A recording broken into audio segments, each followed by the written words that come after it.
Okay, I could feel my hair getting really out of place through much of this video, so apologies that it's probably gonna look a little funky, but whatever. You know what? It's the day after Christmas and I'm chilling, I'm talking palettes. You guys can deal. It's fine, right? Like, it's fine. Let's just say it's fine. Hey everyone, my name is Ivy. Welcome back to my channel. Today we are going to be talking about my favorite palettes of the year 2023. I did have a number of palettes that I tried this year that I ended up loving and that have remained in my collection through one or two cullings of palettes because I reached a large number, at least a large number for me, and I decided I wanted to break that number down a little bit more. The 10 palettes that I've selected here were, I think almost all of them were released this year, except for maybe 2 of them maybe came out the year before. But for the most part, they did come out this year, or if they didn't, they were new to me this year, and I really got to know them and enjoy them in 2023. If you did see my full palette video that I did a few months ago, my palette collection has actually changed a lot since then, and there are a number of palettes that are in this collection of 10 that were not in that video because they came into my life after that. So good news, if you saw that video and you enjoyed it, you're still getting to see some new palettes that I didn't talk about back in that video. But let's get started. Let's talk about my 10 favorite palettes of the year and why I love them so much. Number 1, so this is the Viseart Dark Mattes palette. This is in the Pro size. So you have the pans that are all removable, magnetic, in this really nice, clean, clear packaging. I believe this is not necessarily in the original order. I think I might have reordered it a little bit, but if not the original order, it's very close. This palette was something that I decided to invest in and pick up this year. I do think I got it during one of their sales. Viseart does do a number of sales throughout the year. After having tried some of the smaller versions of Viseart palettes, I just knew that this was something that I was going to use, enjoy, and just really get a lot of good mileage out of. I wanted to have the full-size version, not just the mini version. I use it all the time. Not only do I use it obviously in looks, but I also use it in build my own palettes, which I really enjoy. And these are just the kind of colors that I reach for all the time that really help me to build looks out. And I personally, again, you've probably heard me talk about this a million times, but I really love the Viseart matte formula. It is still top ranking amongst my types of favorite mattes. So this was a really good purchase for me, and I use it all the time. I know it doesn't necessarily look as well loved as it actually is. These pans are quite robust, so even though I've used them a lot, they still look almost new. I love Viseart. I know this isn't the most exciting choice to start off with, but it is definitely one of my favorite palettes of the year. It didn't come out this year, but it was new to me this year and I got to start loving it and enjoying it this year. All right, palette number 2 is the Druid palette from Fantasy Cosmetica. I cannot remember for sure if this palette actually was released this year or if it's just new to me this year, but I got it in the last few months of this year and it had been on my wish list for a long time. This was one of their early palettes that they re-released with the new packaging, and it did take quite a long time for it to come back in stock. So I patiently waited for it because it was a color story that I knew I was going to love. And of course, I truly do love it. As you can see, I mean, if you know me, then you know. This is an ideal color story for me. It is woody, it is shimmery, it has these beautiful subdued matte shades in it, and it has a variety of finishes that I've come to really appreciate Fantasy Cosmetica for. It has some of those more sheer, wet-looking toppers, and it also has some of those more impactful, almost like metallic shimmers, and the matte formula is really great and reliable. And these are magnetic pans, which means that I can pull out the singles and use them in other collections and BYOPs and all that fun stuff. It's just such a me palette. Like, if I had to make my own palette, I would always end up leaning for colors like this because they're colors that I reach for all the time. They're the kinds of looks I do all the time. I love those deep woodland earthy shades. They just suit me and my coloring and my eye color and my hair color really well. And I know that this is one of their most popular releases still to date. I still think this is probably one of their best performing palettes, and with good reason. It's just so beautiful, so good. And if you were going to pick something up from the brand, there's so many options now, but I highly recommend the Druid palette. I think that it stands up against some of my other larger form palettes, and I do think the formulas are great, and I just love this color story. So that is number 2, Fantasy Cosmetica, the Druid palette. Okay, number 3 is the Pixie Grove palette from It's Belle Cosmetics. They released this, I think it was back in the early fall. It was definitely pre-Halloween season. And I was so excited. I was so excited when they showed this palette. I just knew again that this was going to be such a color story that was literally made for me. And you can see there's a lot of similarities actually with the Fantasy Cosmetica palette that I just showed you. There's a lot of the same kind of earthy greens and some rosy, you know, taupes and oranges. That kind of deep, murky, maroony purple is there. But there's a lot in here that's very different. There's those gorgeous 2 iridescent shimmers, the one that's more blue leaning and the one that's more green leaning. There's that really special cranberry shade that's called Enchanted that I think is really unique in my collection. Early Morning is one of the most beautiful, like, shimmery oranges. There's such beautiful blue reflect in that shade that is stunning. Swamp Water stands out as actually maybe one of my favorite shades of the year. It's not a single, so I can't say it's like one of my favorite singles of the year, but since getting this palette, this has become just a standout, memorable shade for me. It is hard to explain. It is this earthy, mustardy, dark, greenish, goldish, copperish. I don't know. I feel like I'm doing a bad job of calling it what it is, but Swamp Water is the perfect name for it. I do a whole review on this palette where I show you some eye looks and I go through swatches. So if you're interested in more detail on this palette, definitely check out that video. I will link it in the description box, but it definitely had to make my top palettes of the year. I absolutely am obsessed with this release from the brand, and I think it's one of the best releases that they've ever done. All right, I am only including one Natasha Denona palette in my end of year roundup of favorites, even though I also really loved the I Need a Nude palette, which is actually what I have on my eyes today. But I found that this color story, the Yucca palette, just spoke to me. I think I'm not alone. I know I'm not alone. This is, again, I'm pretty sure one of the biggest releases for the brand this year. So it just has this really beautiful, again, subdued, muted, earthy color palette to it with so many of the kinds of shades that I reach for all the time. And it has a variety of textures in it as well. So you have those really beautiful sort of shimmery, metallic, almost duochrome-y type of shades that Natasha Denona is starting to put out. But you also have her really beautiful soft powdery mattes. I think there might be 1 or 2 cream to powder mattes in here as well. I'm trying to remember, but it definitely has a large variety of texture and colors that you can use. And I find that for me, this color story just really stands out as something that if I know I want to do this kind of mustardy look, like there's really only one palette for me to reach for, and that's the Yucca palette. It's perfect. It's beautiful. I think it was the internet favorite for a reason. I also love the packaging. I'm a sucker for this like soft matte gradient packaging. It's really, really nice to hold, and it stands out in my collection and in my mind this year as being one of my faves. There are a few standout shades in here as well that I love, and I always talk about the fact that Natasha Denona, let's not forget, has completely magnetic and removable pans. So if you're a singles lover, then think of these as singles in your collection, not just as a palette, and I think you're going to be really happy. So the Yucca palette, I love. I think it's a standout from this year. Okay, next up is Muse from Cosmic Brushes. So I picked up 2 palettes from Cosmic Brushes this year, Muse and Serenity. I definitely am interested in other things from the brand as well. I am certainly keeping an eye on them. And Muse is to me just an absolute dream color story. It has gorgeous mauve-y shades in it. It has beautiful purples. It has some beautiful greens and just such subtlety of shimmer in the shimmers, but really glowy and like rich pigmented mattes. I think that the reason that this palette surprised me is not from the color story, which I knew I would love, but from how great the formulations are. I thought that because this was a less expensive palette, even though I paid a little bit more because it shipped from the UK, that I was going to be kind of like meh about the formula. But Cosmic Brushes delivers. They deliver on formula, they deliver on packaging. I think they've delivered on color stories, and I think that the brand is doing a great job. So I personally am a huge fan now. I'm certainly keeping an eye on them. And to me, this is just the best color story. I know they came out with a lot this year, but like this is a standout.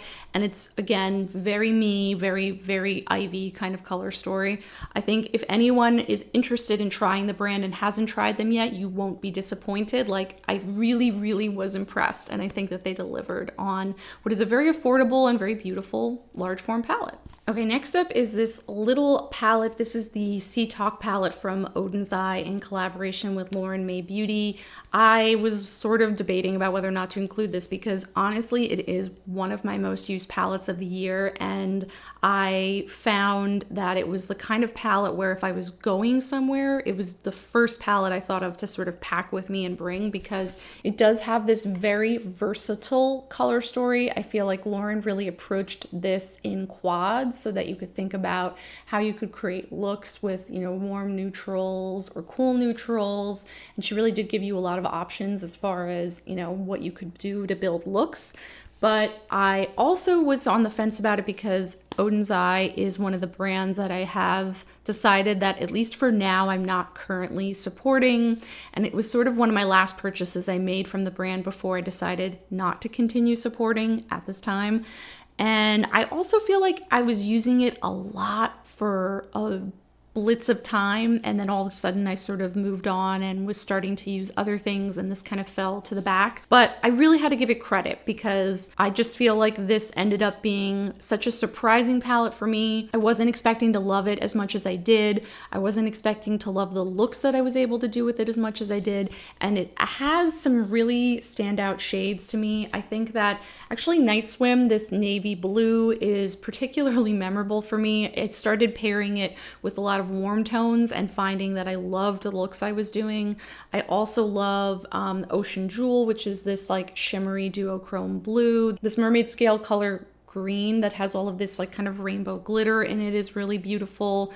Of course, Electric Kelp is a standout shade. I know that Lauren really wanted to include a neon yellow in here, and she did a great job. It's just a great, really user-friendly palette. I think despite being sort of mermaid themed and all of that stuff, like there's a lot in here that just makes it super applicable to a lot of different people. The formulas have held up for me. I know some people have had issues with Odin's Eye as far as panning, hard panning, etc. I haven't really had that issue with this palette so far. I've been pretty happy with it. Yeah, it sort of was, like I said, it was a blitz use for me for a while, and then it kind of fell back. So I haven't been using it as much recently, but it's still really high amongst my most used palettes this year, and I still love it. So that stayed, and that is, what is that? What are we at? Palette number 4, 5? I forget what number we're at, but yeah, Lauren May Beauty's Sea Talk palette with Odin's Eye. Okay, I'm really semi-cheating with this one because I only got it very recently. So I was really debating if I was going to include this or not, but this is Sorceress Smoke from Unearthly Cosmetics. Let me explain why I was really on the fence. I obviously just got it recently. For any of you who follow me, you know I only got it maybe 2 or 3 weeks ago, not even, maybe just like 2 weeks ago. I have been playing with it a lot since I received it, and I've been super impressed with how far the brand is coming now as far as formulation goes, because I've really been enjoying the shades and the shimmers and the mattes in this palette. My last experience with the brand was not very positive. I ordered one of their, I think it was like going out of stock palettes. They did a revised version of a Halloween release that they did. They put it on sale, and I bought that, and I, granted it was like a sale palette, and it was sort of, released by the brand as like final stock, but the quality was so bad. I ended up decluttering it almost wholesale. I think I kept maybe 1 or 2 of the shades, but for the most part, that palette really evaporated from my collection, and it left a bad taste in my mouth. I don't know. I just felt like I wasn't sure what I had ended up paying for, even at a sale price. So I wasn't really sure I would purchase from the brand again. But then I did see a number of people that I trust, including Riley Seeking Shifts, talking about how the brand owner Hayden had sort of, taken into account critical feedback that was given to her and started working on revising things and trying to make them better. And that means the world to me. You know, someone who takes it seriously, who is hearing what the community is saying and then is trying to do better, like that's everything to me. And that was enough for me, plus swatches from Riley's video of this palette, to decide to take the leap and purchase this. And oh, it's so pretty.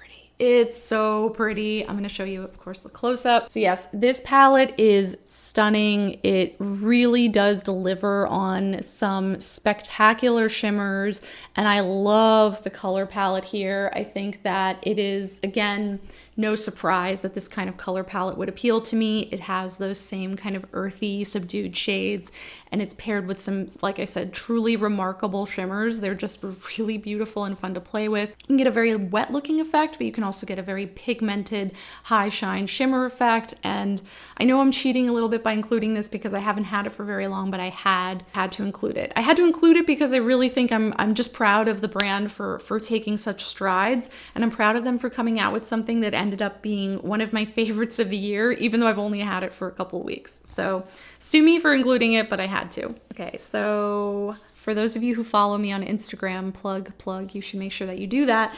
You might recognize this palette. This is from a brand called Haggard that launched this year. As soon as I was made aware of this brand and I saw their packaging and I saw their color stories, I was like, yes, sign me up. I need that. I want that. I was so excited. I picked up 2 palettes from the brand, including this one, which is called Daughter of Satan, and then the other one I think is called Sanguine Rose. And both of them are beautiful. I wasn't sure if I should include them both, but I just decided to pick this one because I think that the color story is particularly interesting and fun. It has this beautiful mix of mattes and a few shimmer shades. I find that this duochrome purple blue is really, really beautiful. And also this kind of straight silver, but super, super sparkly shade here is really beautiful as well. And all of these mattes are super pigmented, blendable, and I found them to be very easy to work with. And as you can see, it's just such a really fun and unique package. I like the long skinny palette size. I love the artwork. I love the branding and the design. These did take a while to arrive. This is a Chinese makeup brand and I did order direct from the site, but it does, you know, when you're ordering from China directly, it does take a bit of time for things to arrive. So if it is something where you're interested in checking them out, just be aware of that. It's going to take some time, but patience is valuable here because I really do feel like these are special. Just so you know, these I do not believe are magnetic, although I haven't actually tried to remove them. I don't think they're magnetic, and these pan sizes are definitely small. I don't know if they're 22 millimeter or smaller than that, but they are small. So this isn't going to be great for custom palettes, but it is a great, beautiful, and unique package on its own. And I'm really glad that this brand launched this year, and it seems like they're doing interesting things. I have no idea what they have planned for 2024, but I will be keeping an eye on them because I think that they did a lot of wonderful stuff in 2023. I did save the best 2 for last. I'm going to start with 2 palettes, both from the same brand, a brand that I discovered this year and have absolutely fallen in love with, and that is Bella Beauté Bar. So the first one is Basic Witch. I picked this up when they first launched it. So it was like a pre-order, and I was one of the first people that ordered it. And then it did take a while for it to come, but again, it was a pre-order, so I knew that going in. And I just loved this color story. I really think that the mixture of the sort of darker mattes with these like bright, vibrant pastel mattes is so special in here. And the shimmers, there's just some beautiful multifaceted multi-chromes in here. There's some beautiful duochromes in here. The formula of the shimmers is that more sheer wet effect, and I love that. I live for that. I'm so happy with how the mattes and the shimmers in the Bella Beauté Bar palettes play together, and I just get so excited by their color stories. Like, look how beautiful this is. It's just so unique and pretty, and I think it was unexpected. I think that their branding for it was actually really great as well. One of my qualms with the brand is I don't love a lot of the packaging or the design of the packaging, but I've just been so excited about what they're putting out color story wise that I've kind of let a lot of stuff go. But this is a great package overall, and I think it's a really, really strong release from the brand that I've had so much fun playing around with that it was like the palette that got me addicted to the brand. I love it. And then probably the most unexpected thing is that recently De-Influenced, which is another kind of fall release that they did that again I ordered when they first launched it. This release really caught me off guard because I was not expecting to fall in love with this palette the way that I have, but oh my gosh, this is probably, I have to say, I think this is my fave palette of the year. It's so hard for me to say that because obviously I love so many palettes that I've tried. I have a whole grouping here that I'm sharing with you, and I also love and use my singles, but this was a really special release. There's just something about this palette. I think Riley even talked about it in a video that she did of her favorite makeup of the year as well, and it's hard to explain. There's some richness here, there's pigmented coloration here, but there's also a variety of contrast. The shimmers in here, again, spectacular formulas, just really unique and beautiful. This shade Digital Zombie, I've talked a bit about this, is so special. It is one of those Houdini-like shades where it just flashes that most like vibrant, virtuosic like purple. It's beautiful, it's blinding. I'm obsessed with that shade, but the whole palette works together kind of flawlessly. And yeah, you can look at it as like halves of a whole where, you know, you have your warm shades and your cool shades, but I personally love to mix everything together and kind of, you know, do a mixture of multifaceted looks using both halves of the palette. It's juicy, it's rich, it's beautiful, it's unique. I think they just did something really, really special here, and it's really hard for me to put my finger on it. And again, it was a very big surprise for me just because I thought that I would like it, and I knew I would enjoy it after seeing some of the people that I follow talk and share about this palette,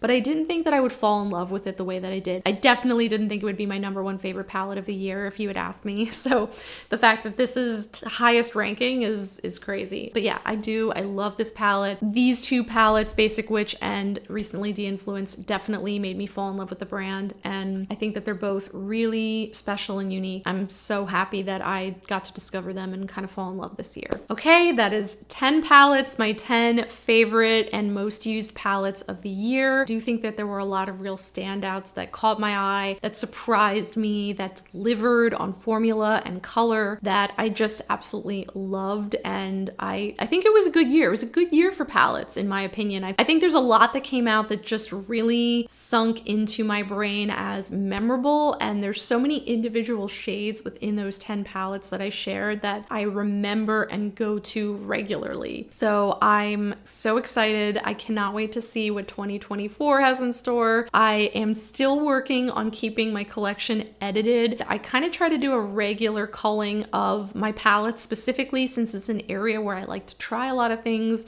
and try new brands to see what kind of sticks and stays around. So there might be things that you see that I like and use for a time, but then I pass on to someone else when I decide that I'm ready to move on or I found something a bit better. So there's a lot of things that I did try this year that didn't stick around, but that I still really enjoyed while I had them. And this is just the creme de la creme, in my opinion. Yeah, I just want to say thank you so much again for watching. Of course, I always appreciate the love and support. I hope you enjoyed this video, but thank you in general for all the support this year. I have been so thrilled as the channel has grown to see more new faces around here and talk to some of you and chat with you and get invested in what you think as well. So it's been really fun, and I appreciate you being here. So with that, I want to say thank you again. Hope you have a wonderful rest of your day, and I cannot wait to see you in the next one. Bye.